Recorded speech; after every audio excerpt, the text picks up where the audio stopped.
Bonjour à tous. Aujourd'hui, on va parler de la vérité. Depuis l'Antiquité, la vérité a toujours constitué l'objectif ultime des philosophes. Leur Graal. La vérité pour un philosophe, c'est un peu comme l'Everest pour un alpiniste. Il n'y a rien au-dessus. Et c'est parce qu'il n'y a rien au-dessus qu'il faut l'atteindre. Et qu'est-ce que l'histoire de la philosophie ? Sinon l'histoire des tentatives mises en œuvre pour atteindre cette vérité. Et donc évidemment, vouloir faire de la philosophie sans se poser la question de ce qu'on appelle la vérité, c'est un peu compliqué. C'est comme vouloir mener une enquête sans savoir ce qu'on doit trouver. Or le problème, c'est que tous les philosophes n'ont pas la même définition de la vérité. Et quand bien même ils auraient la même définition, les voies qu'ils proposent pour y accéder ne sont pas les mêmes. Donc la question qu'on va se poser aujourd'hui, c'est qu'est-ce que la vérité ? Existe-t-elle ? Et si oui, comment faire pour y accéder ? Alors pour entrer directement dans la problématique, je vous propose de partir d'une question, une question qui va permettre de répondre à un certain nombre d'erreurs ou à un certain nombre de malentendus qu'il y a parfois autour de ce concept de vérité. Cette question, c'est: la vérité est-elle propre à chacun ? En d'autres termes, peut-on dire chacun sa vérité ? Parce que c'est quelque chose qu'on entend souvent. L'idée que la vérité, ce serait quelque chose de personnel, que ce serait quelque chose qui varierait d'une personne à l'autre. Vous êtes en train de discuter d'un sujet avec quelqu'un, vous n'êtes pas d'accord, vos points de vue sont littéralement irréconciliables, et l'un d'entre vous conclut en disant « chacun sa vérité ». Bon c'est bien gentil, mais est-ce que ça a du sens, chacun sa vérité ? Eh bien, si on s'en tient à la définition du mot vérité, non. Chacun sa vérité, c'est pas possible. C'est pas possible tout simplement parce que le concept de vérité implique celui d'universalité. Une vérité est forcément la vérité pour tout le monde. Sinon, c'est pas une vérité. Sinon, c'est un point de vue, un avis, une opinion, mais pas une vérité. Alors, entrons un peu dans les détails. Classiquement, en philosophie, on définit la vérité comme l'adéquation entre l'idée et la chose. On peut aussi dire la correspondance entre la pensée et la réalité. Ça, c'est une définition qu'on trouve chez Descartes, et avant lui chez saint Thomas d'Aquin, et c'est un peu devenu la définition canonique de la vérité en philosophie. L'adéquation entre la pensée et la réalité. Donc déjà, ça veut dire une première chose. Ça veut dire que le concept de vérité est tributaire de celui de réalité. Autrement dit, pour qu'il y ait une vérité, il faut déjà qu'il y ait une réalité sur laquelle porte cette vérité. Alors, attention, la vérité et la réalité, c'est pas la même chose. La réalité, c'est ce qui est. C'est tout ce qui existe. La vérité, c'est quand ce que je pense à propos de la réalité lui est conforme. Donc par exemple, on dira que cette voiture est réelle. Elle est réelle parce qu'elle fait partie de la réalité.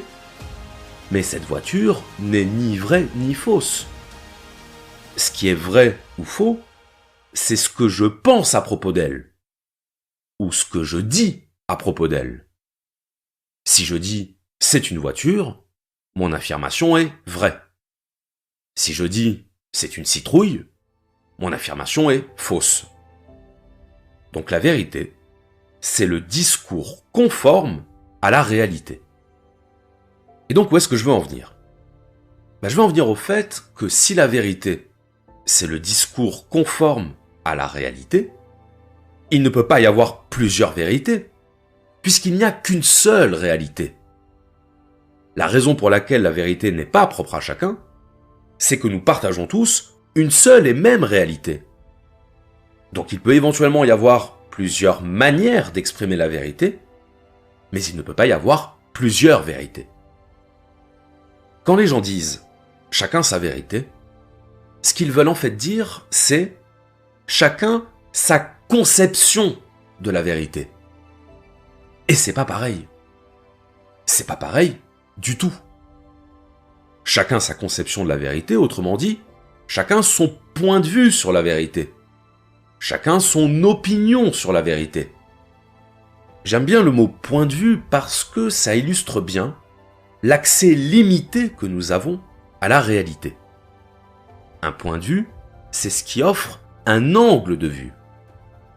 Nous sommes tous des points de vue sur le monde. Ce que Leibniz appelait des monades.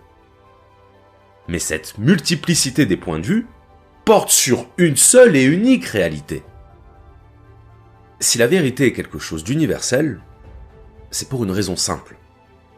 C'est parce que la réalité ne dépend pas du point de vue qu'on a sur elle. On va le dire autrement. Un fait, c'est objectif. Si je dis un cube possède 6 faces, bon ben ça, c'est pas juste mon point de vue. C'est un fait. C'est un fait, et c'est d'autant plus un fait que c'est la définition même du cube. Un solide composé de 6 faces carrées. Donc dès lors que quelque chose est énoncé dans la définition d'un objet, je peux pas le contester. Je peux pas dire un cube possède 4 faces parce qu'après tout, chacun sa vérité. Parce que ça mène à ça, le chacun sa vérité. Ça mène à dire tout et n'importe quoi au nom du droit à la subjectivité. Mais la vérité n'est pas une affaire de droit, et encore moins une affaire de subjectivité. Et donc de la même façon, si je dis 2 plus 2 égale 5, je n'exprime pas ma vérité. J'exprime une erreur. Ce que je dis est faux. Mathématiquement faux. À moins de considérer que tout égale tout. Et inversement. Si on considère que rien ne se distingue de rien, alors là oui, on peut tout dire. Et tout pourra être déclaré vrai, puisqu'on aura aboli tout critère de distinction entre le vrai et le faux. Mais dans les faits, chacun sa vérité, ça marche pas. Revenons un instant sur l'exemple du cube. On disait tout à l'heure, le fait qu'un cube possède 6 faces, ça ne dépend pas de mon point de vue. C'est objectif. Qu'est-ce qui n'est pas objectif ? Ce qui n'est pas objectif, c'est ma perception du cube. Lorsque vous regardez un cube, combien de faces, au maximum, pouvez-vous voir ? La réponse, c'est 3. Au maximum, vous ne pouvez voir que 3 faces du cube. Vous pouvez faire le test. Qu'est-ce qu'il faut en conclure ? Ce qu'il faut en conclure, c'est que notre perception est limitée. Nos perceptions sont trompeuses.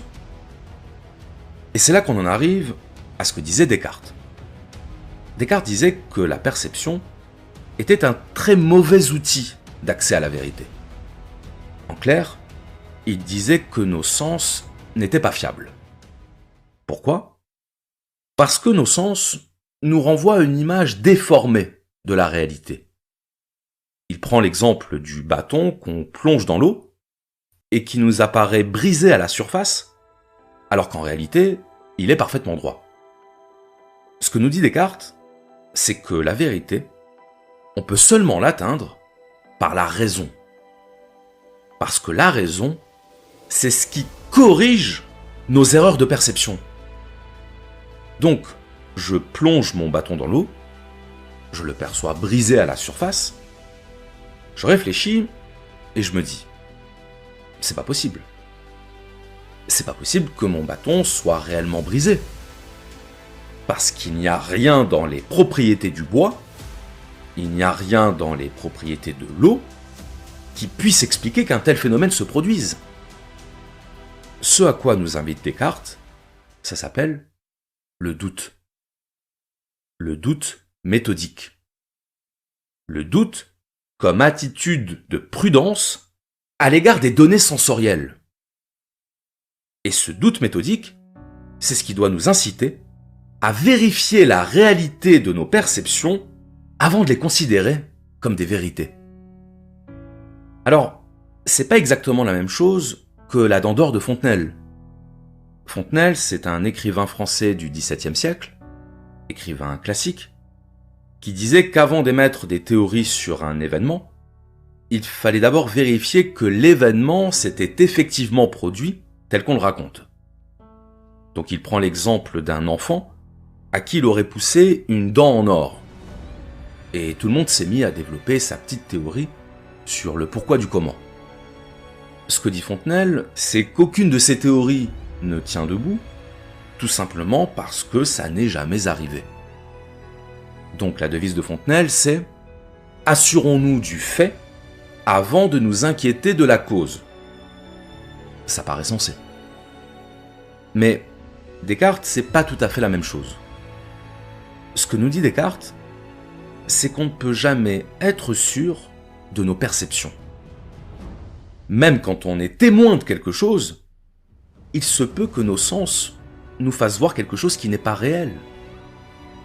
Il donne comme exemple le fait que quand on rêve la nuit, on a le sentiment que c'est bien réel.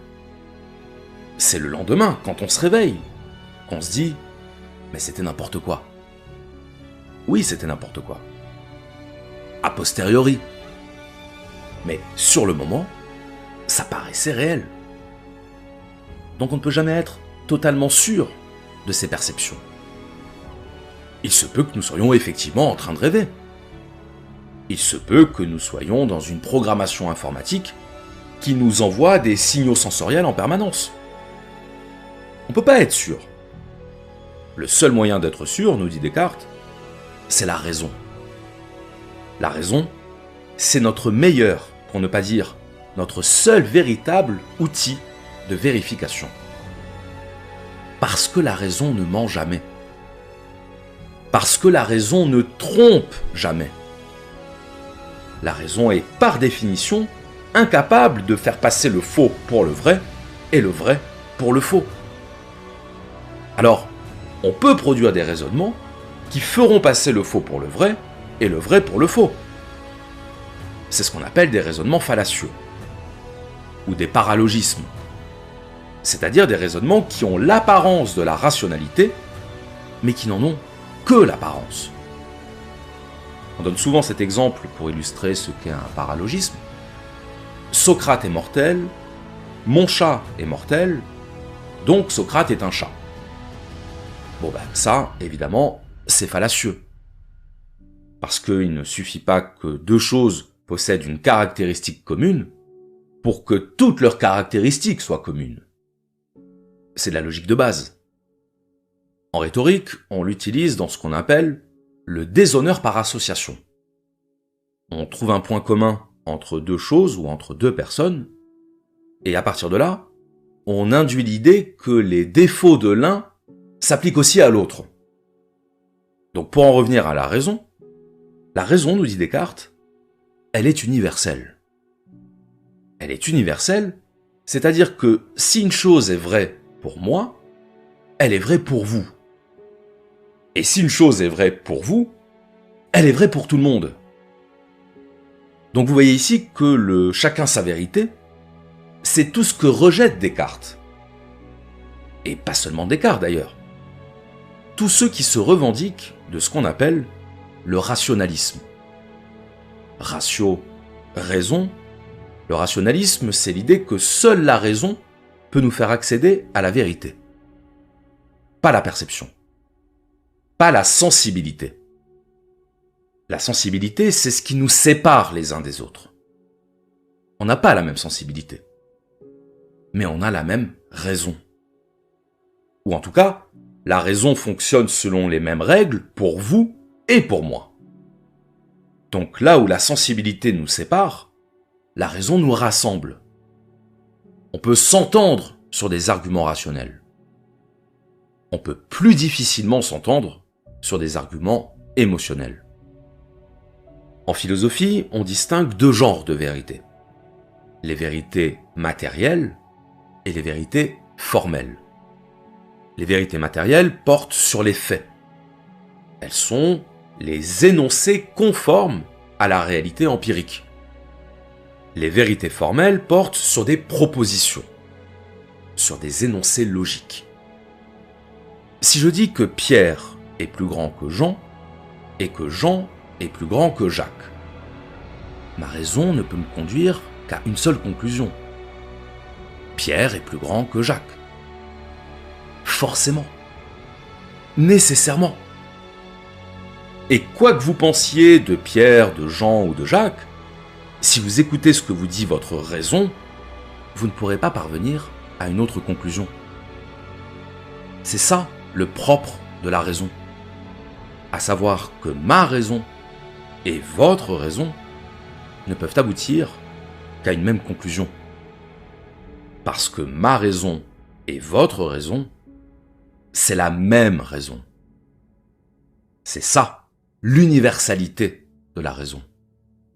Le fait que la logique est la même pour tout le monde.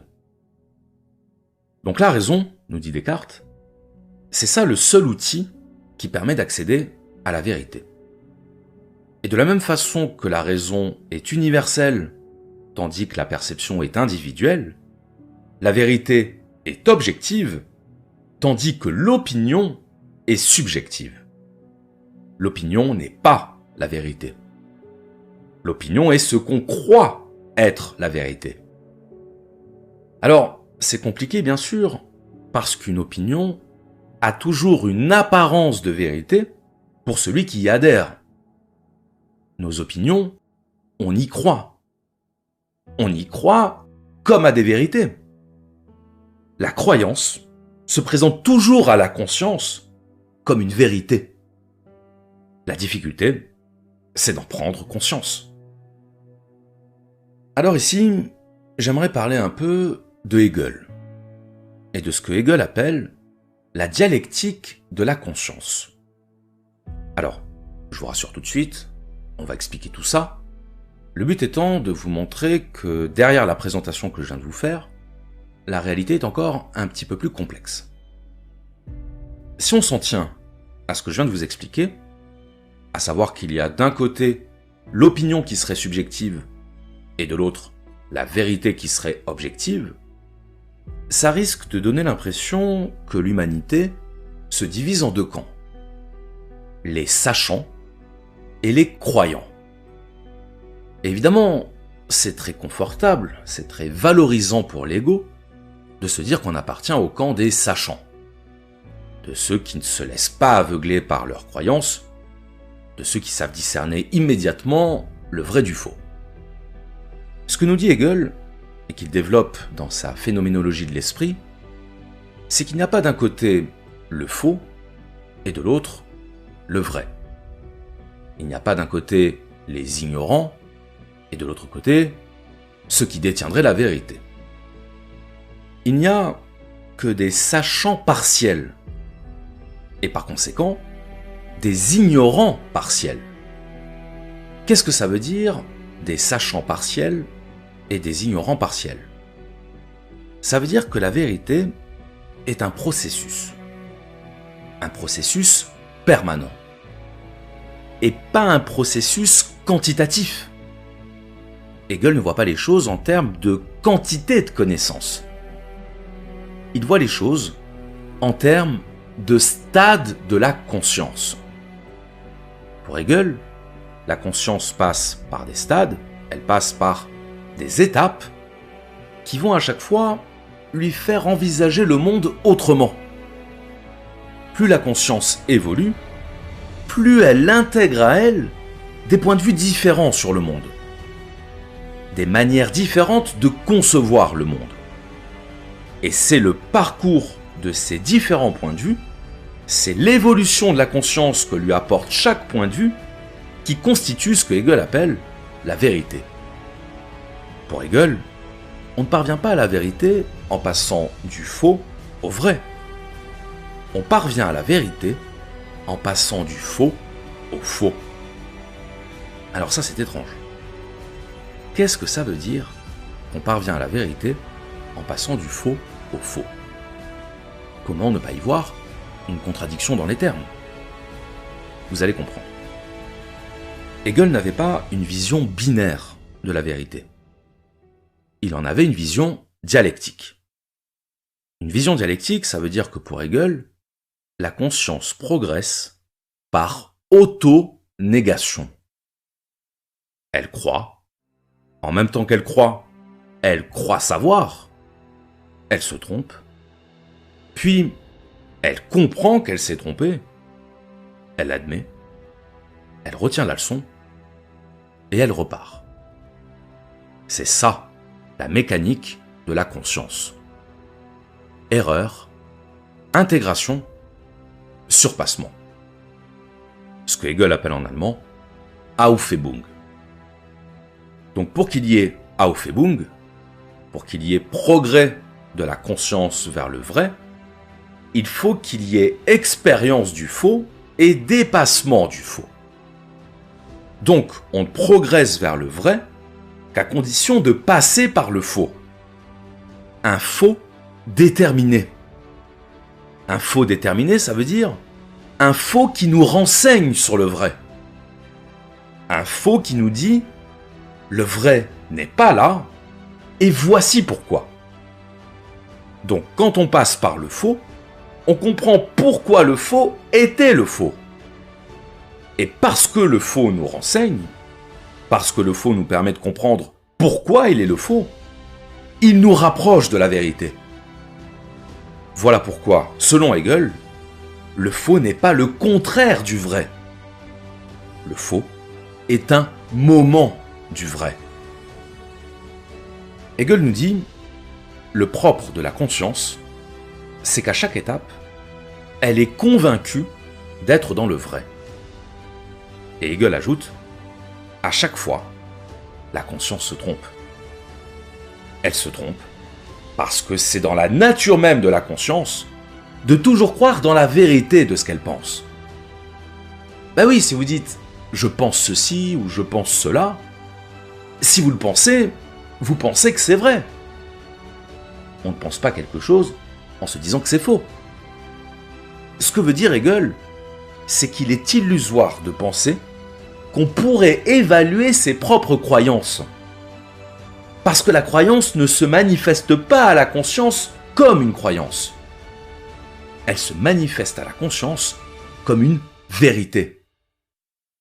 Maintenant, il peut nous arriver de douter. Il peut nous arriver de ne pas savoir et de dire « je ne sais pas ».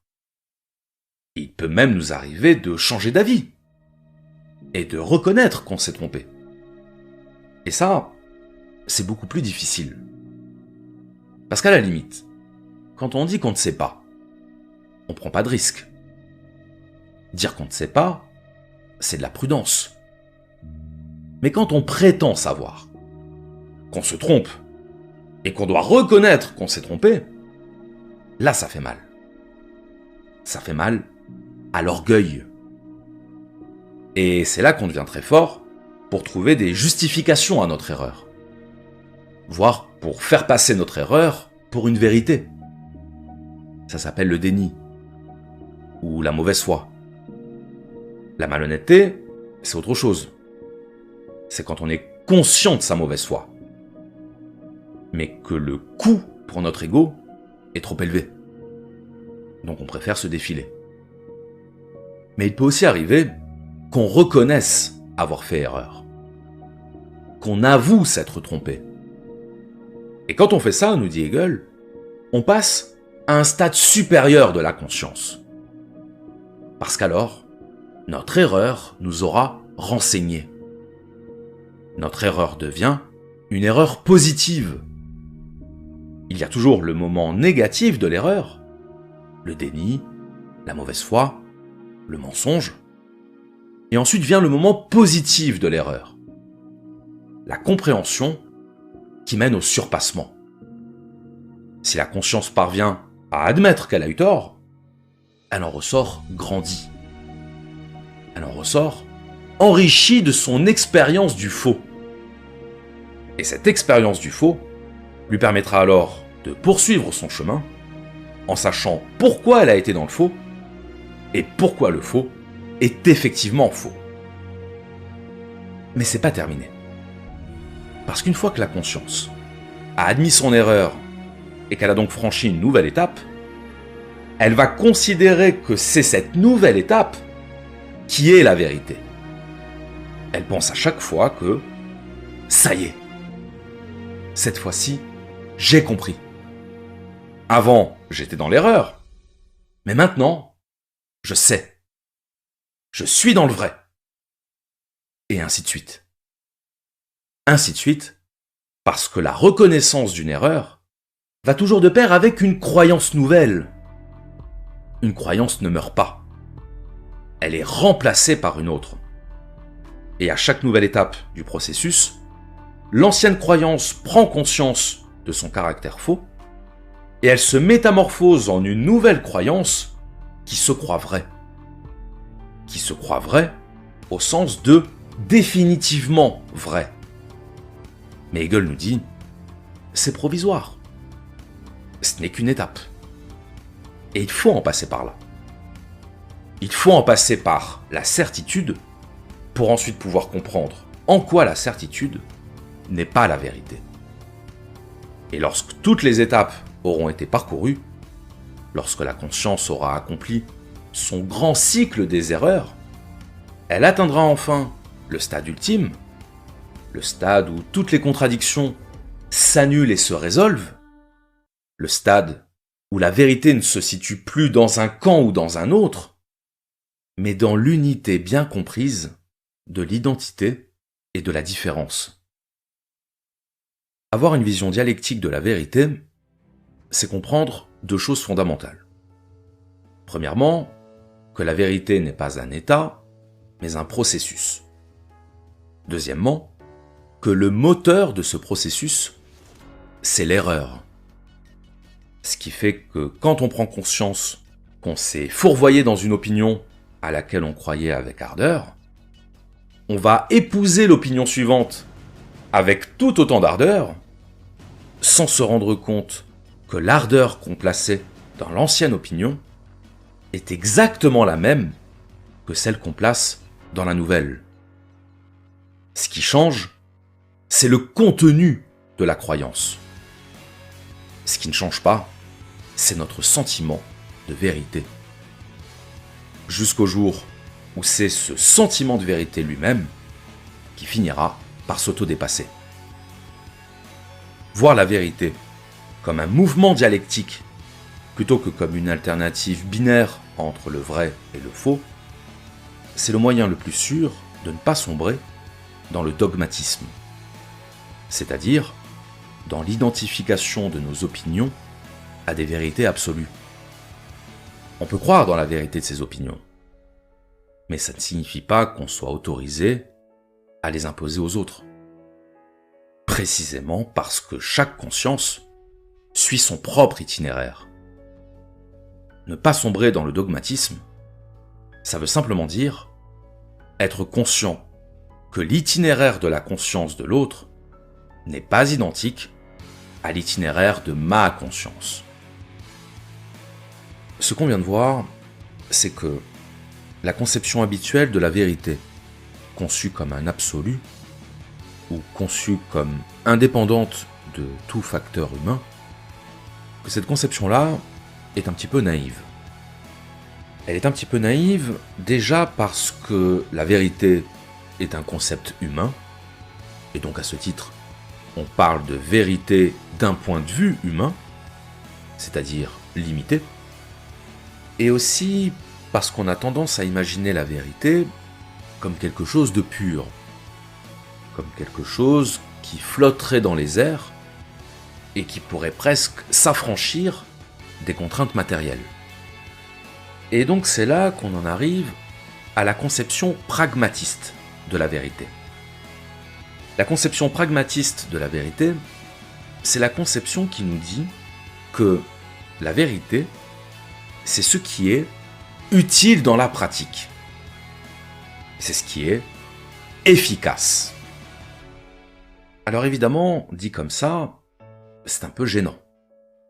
Parce que dire que la vérité se définit par son utilité ou par son efficacité, est-ce que ça ne revient pas à dégrader complètement le concept de vérité? Ou est-ce qu'on a vu que la vérité devait être efficace? Et surtout, où est-ce qu'on a vu que l'efficacité était un gage de vérité? Eh bien, c'est ce qu'on va essayer de comprendre maintenant. On l'a dit tout à l'heure, la définition classique de la vérité en philosophie, c'est la conformité entre l'idée et la chose. Ce que nous disent les pragmatistes, c'est que ça, c'est en théorie. C'est sur le papier. Mais dans les faits, c'est pas aussi simple. Vous connaissez peut-être cette blague. Quelle est la différence entre la théorie et la pratique? En théorie, il n'y a pas de différence. Ce que nous disent les pragmatistes, c'est que, dans les faits, la vérité d'une proposition s'évalue toujours à ses conséquences dans la pratique. Autrement dit, elle s'évalue au fait qu'elle fonctionne. Prenons un exemple. Vous allez chez le médecin, parce que vous ne vous sentez pas bien. Le médecin vous ausculte, il fait son diagnostic, et il vous donne un traitement. Vous rentrez chez vous, vous commencez le traitement, et le lendemain, vous êtes guéri. Qu'est-ce que vous allez vous dire? Vous allez vous dire que le médecin a trouvé ce que vous aviez, que son diagnostic était vrai, et que donc il vous a donné le remède approprié. Mais si ça se trouve, le médecin s'est trompé. Si ça se trouve, il vous a donné un traitement qui a fonctionné par hasard, ou par effet placebo. C'est possible. Bien sûr que c'est possible. Mais vous, dans la situation, quelle est l'hypothèse que vous allez privilégier? Que le traitement a fonctionné par chance, ou que le traitement a fonctionné tout simplement parce que le médecin a trouvé ce que vous aviez? Vous allez privilégier la seconde hypothèse. Pourquoi? Parce que ça a fonctionné. Et si ça n'avait pas fonctionné, vous vous seriez dit, il est nul ce médecin. Il n'a pas trouvé ce que j'avais. Il s'est trompé. Donc c'est bien à l'aune des conséquences pratiques qu'on évalue si un diagnostic est vrai. S'il est conforme à la réalité. Quel autre critère? Donc ça, c'est un exemple qui illustre le fait que, dans la vie courante, on définit la vérité à partir du critère de l'efficacité, à partir de la confirmation pratique. Parce que si ça marche dans la pratique, ça ne peut pas être à chaque fois l'effet du hasard. Ce qui est vrai dans la pratique est vrai tout court. Maintenant, allons plus loin. Parce que vous allez voir que cette conception, elle n'est pas si simple à réfuter. Prenons le cas de la science. La science, sa mission, c'est de produire de la connaissance. Et pour ça, elle a recours à tout un arsenal de protocoles méthodologiques. Le but étant pour elle de formuler des conclusions qui soient le plus proches possible de la vérité.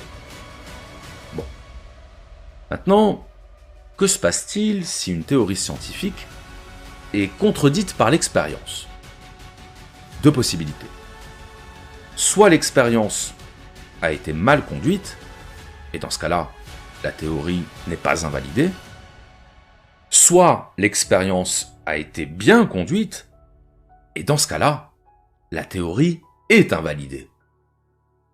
En d'autres termes, la théorie ne tient que si elle est confirmée par l'expérience. La théorie ne tient que parce qu'elle est soutenue par la pratique. Et si l'expérience infirme la théorie, eh bien la théorie ne peut plus être considérée comme vraie. On ne peut pas considérer comme vrai quelque chose qui est réfuté par l'expérience. Je vais le dire autrement.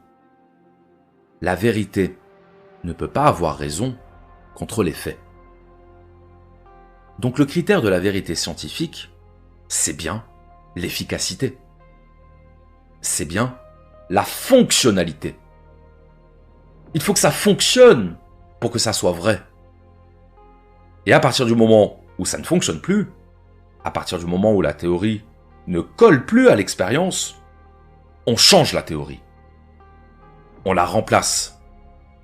On la remplace par une autre qui fonctionne, qui aura été validée. D'ailleurs, notez bien ce mot, validé. En science, on ne dit pas qu'une théorie est vraie, on dit qu'elle est valide. La validité, c'est la vérité en tant qu'elle se vérifie dans la pratique. Mais si demain, la pratique ne valide plus la théorie, on la change. On ne s'y accroche pas. Du moins, en théorie là aussi. Donc vous voyez que définir la vérité par l'efficacité, définir la vérité par la validité pratique, c'est pas si absurde. Ça a du sens.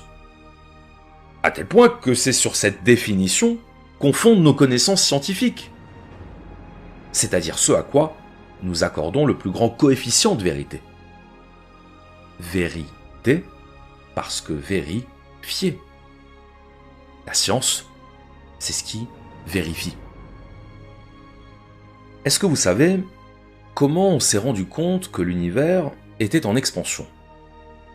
On s'en est rendu compte parce qu'Einstein a dû trafiquer sa théorie de la relativité générale pour qu'elle colle avec sa croyance selon laquelle l'univers était stationnaire. Autrement dit, Einstein a dû falsifier ses propres équations parce qu'elles invalidaient sa croyance. C'est quand même fou. C'est fou parce que ça veut dire qu'Einstein a eu raison malgré lui. Il a eu raison contre sa propre croyance. Mais ce que ça montre surtout, c'est que quand une théorie scientifique est juste, elle fonctionne. Elle fonctionne au-delà de nos croyances. Alors, certains diront, ok, très bien, mais tout ça, c'est un peu du bricolage. On fait des théories, elles fonctionnent, tout va bien, et puis un beau jour, allez savoir pourquoi, elles fonctionnent plus. Et là, elles deviennent fausses. Ben oui, c'est ça la science. Le coefficient de certitude n'est jamais égal au coefficient de vérité. La science fonctionne toujours par autocorrection. On pourrait presque dire par auto-reniement. Là encore, c'est dialectique. Ce qui nous gêne, c'est l'idée que quelque chose puisse être considéré comme vrai juste parce que pour l'instant, ça marche. Parce que ça sous-entend qu'on ne parlerait pas d'une vraie vérité. Une vraie vérité au sens de quelque chose qui resterait tout le temps vrai. Ok. Mais que pouvons-nous faire de mieux? Que pouvons-nous faire de mieux que d'admettre comme provisoirement vrai ce qui fonctionne et de le remplacer quand ça ne fonctionne plus? C'est ça la vraie question. Que pouvons-nous faire de mieux? Est-ce qu'il faudrait garder une théorie même quand elle ne fonctionne plus?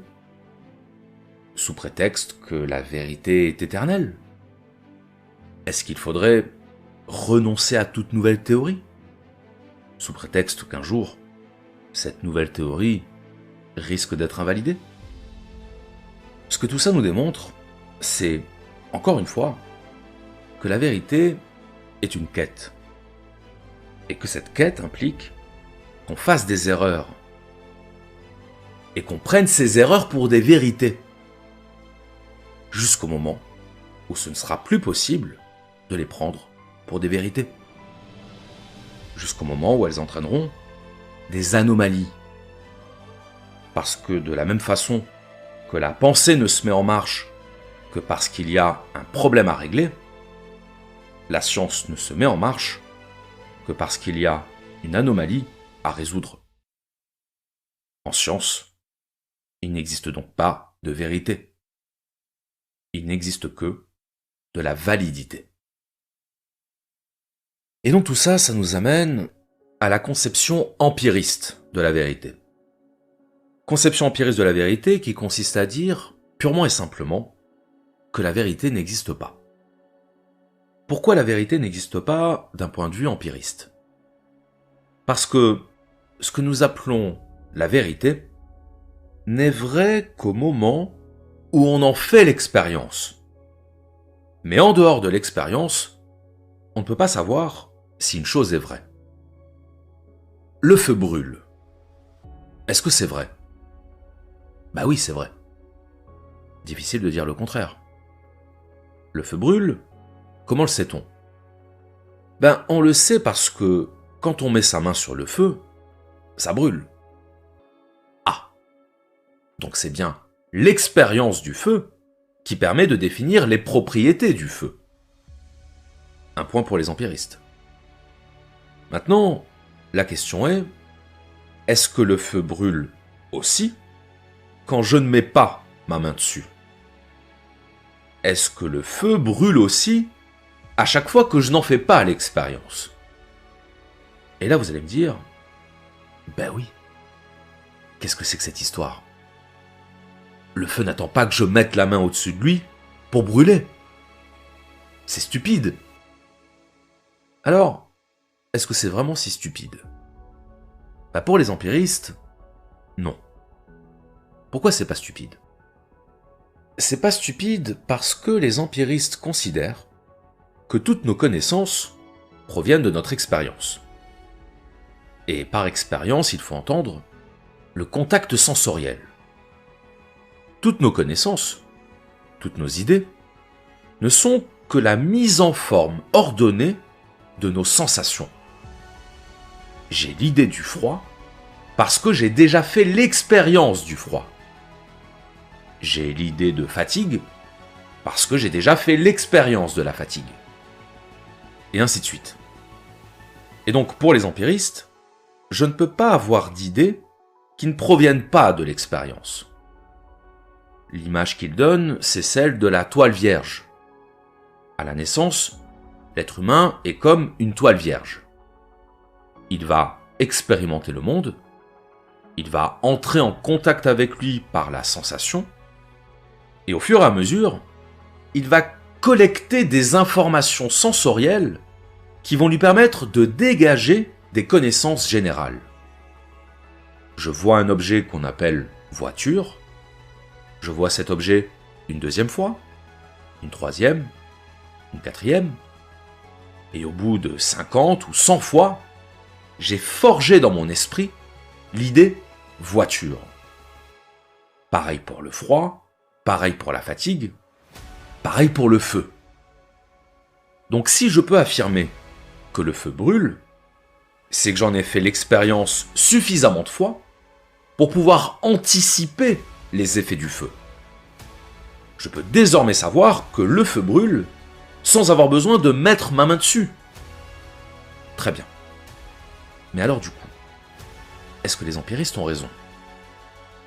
Parce que là, on est en train de dire qu'à partir d'un certain nombre de répétitions de l'expérience, il n'y a plus besoin de la faire pour connaître le résultat de l'expérience. Eh bien, c'est là que les empiristes nous disent « Attention ! Attention, parce que là, vous êtes en train de confondre vérité et habitude. » Or, la vérité, ce n'est pas l'habitude. L'habitude, c'est ce qui se répète. La vérité, c'est ce qui n'a pas besoin de se répéter pour être vrai. Elle est là la nuance. Comment savons-nous que le feu brûle ? Nous le savons parce que, jusqu'à aujourd'hui, le feu nous a brûlés. C'est une habitude. Mais partons du principe que toutes nos connaissances proviennent de notre expérience, à chaque fois que je me prononce sur quelque chose dont je ne suis pas en train de faire l'expérience, je prends un risque. Je m'avance. Je m'avance abusivement. Parce que je projette sur le futur le résultat de mes expériences passées. Et je qualifie de vérité ce qui n'est en réalité que le prolongement virtuel de mon habitude. Nous prolongeons dans les expériences futures, dans les expériences non encore réalisées, les conclusions de nos expériences passées. C'est ça qu'on fait quand on parle de vérité. On généralise, on universalise nos expériences passées au-delà de ces expériences passées. Parce que le problème de cette manière de faire, c'est le même problème que celui qui consiste à prendre un segment pour une droite. Un segment n'est pas une droite. Un segment est une portion de droite. Une portion limitée. Mon expérience, c'est ce segment. Or, la vérité, c'est la droite. Et de la même façon que tous les segments du monde n'arriveront jamais à former une droite, toutes les expériences du monde ne suffiraient pas à atteindre quelque chose qu'on puisse appeler vérité. La vérité est un absolu. C'est un absolu parce que c'est quelque chose qui dépasse en nature la somme de connaissances que peut acquérir l'être humain. La vérité suppose l'universalité, mais la vérité suppose aussi l'intemporalité. Donc quand je dis que le feu brûle est une vérité, j'absolutise une proposition qu'il m'est impossible de vérifier au-delà du contexte de mon expérience. Alors oui, c'est pointilleux. C'est pointilleux. Mais ce que je veux vous faire comprendre, c'est à quel point le concept de vérité est délicat. Les empiristes ne croient pas dans la vérité parce qu'ils ne croient pas dans les absolus. Et autant dire que le feu brûle dans un contexte quotidien, ça pose pas de problème. Mais vouloir faire de cette proposition une vérité, c'est problématique. C'est ça le problème des empiristes avec le concept de vérité. Son caractère absolu. Les empiristes ne croient pas dans les absolus. C'est même pas qu'ils y croient pas, c'est que l'idée même d'absolu est incompatible avec leur représentation du monde. Avec leur représentation de l'être humain, a fortiori. Parce que, comme le redira Kant, nous ne sommes pas équipés sur le plan cognitif pour accéder à quelque chose d'universel et d'intemporel. Nous sommes trop faibles cognitivement. Trop faibles pour prétendre atteindre quelque chose de si haut et de si prétentieux qu'on puisse l'appeler vérité. Alors, est-ce que pour autant, les empiristes n'accordent aucune valeur à la connaissance humaine? Est-ce que, sous prétexte que nous ne serions pas capables d'accéder à des vérités absolues, cela voudrait dire que nos croyances sont sans valeur? Parce que c'est bien de ça qu'il s'agit. Pour les empiristes, nos connaissances devraient en réalité être appelées des croyances, puisque ça ne peut pas être des vérités. Eh bien, non. Pour les empiristes, nos croyances ne sont pas dénuées de valeur. Elles en ont une valeur pratique, une valeur d'usage. Tout ce qu'ils nous disent, c'est qu'une vérité pratique n'est pas une vérité. C'est l'exemple que j'ai longtemps donné à mes élèves.